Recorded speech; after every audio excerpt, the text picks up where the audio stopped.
Tayyip, first question is with regards to high aspirations. How do you strike the balance between high aspirations and knowing the limits of yourself? First and foremost is, how do you know the limits of yourself? رَبُّكُمْ أَعْلَمُ بِنُفُوسِكُمْ. Allah has more knowledge of your nufus than you do. Allah knows what's in your nufus. How do you know your limitations? That's the first question. Someone may say, I've tried it and I couldn't do it. I fell. I noticed out of my limitations. Out of your limitations to work for, or out of your limitations of natural talent? Talent, yeah, you say, I'm not that talented. I'm just not that good. Mashi. But something that I can acquire, even if it isn't the highest level, but I can acquire it and learn it and get it somehow, even if it takes 10 years. You don't know that. You don't know that. All right? Secondly is having high aspirations upon that which you know that you can do. Having high aspirations upon that which you have yaqeen, you're certain about, it is within your limitations. Clear on that? So have high aspirations for something that you don't know about, and have high aspirations for that which you know you can do, but kick yourself and shake off the laziness within your limitations. I know I can do this. Clearly, I know I can, but I don't have high aspirations. As far as the second question, how do you know when it's time to teach and when it's not time to teach? Sometimes it's not upon you to make that decision. Leave it up to your teacher.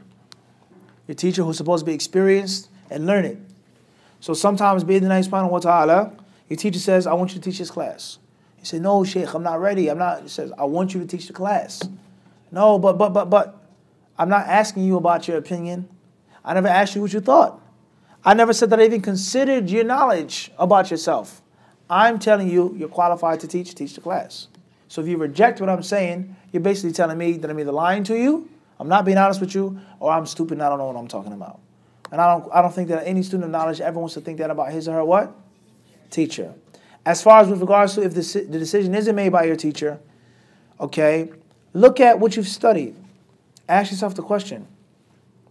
Did I study the book? Did I understand the whole book? Was I evaluated in the book? Have I practiced? Have I reviewed? And is there an actual need for me to teach? A major gaping hole, a block missing out of the wall. There has to be, someone has to fill it. I have the ability, I know it, I studied it properly. That's one thing.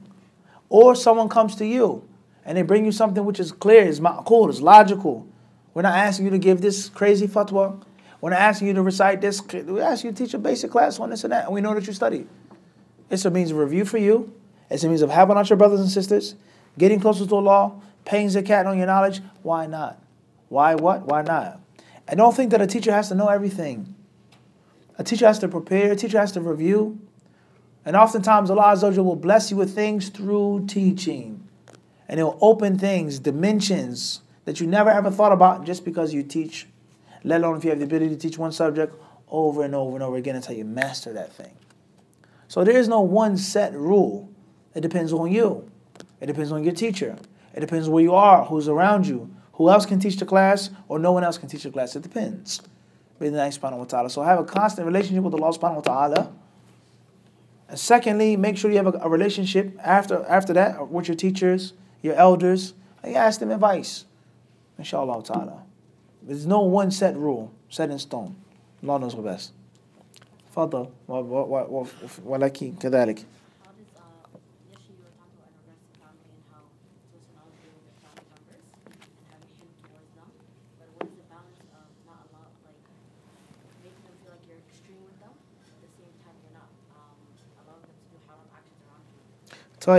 Question is regarding being forbearant, being tolerant with your family, your parents, your relatives, siblings. Not being too harsh or extreme, but at the same time preventing them from throwing haram acts in your presence, etc. It's very simple. You tell your family members, I'm not in charge of any of you. I'm not your protector or your watcher or your keeper. I'm not your guard dog. I'm your daughter. I'm your sister. I'm your cousin, so on and so forth. I can try to give you advice. I can try to help you out. I can love you for the sake of Allah. If I have to hate you for the sake of Allah, that's all I can do. But don't bring that haram stuff in my presence, please. Because not only is it haram and disrespectful to Allah, but it's disrespectful to me. Just like I don't come and force my agenda on you. You're mutabarrij, you don't wear hijab. I don't come and take an abaya and throw it on you and wrap you up, and I don't do that to you. So don't disrespect me. Don't disrespect me. And if they refuse to respect you, then remove yourself from them. And that which they're not disrespecting you, they're not breaking the laws, and then your family, you sit with them and you try your best to give them their family rights. Don't impose upon them, but make it clear to them your lifestyle. Make it clear to them what you're about. Bid'nai subhanahu wa ta'ala. And I don't think if you have a clear position with the proper akhlaq and the proper knowledge, they're going to try to bring it around you too much once your position is clear. Leave her alone. She's just in that type. That's fine. That's all you have to do with Bid'nai subhanahu wa ta'ala. What's important is to be patient with your family.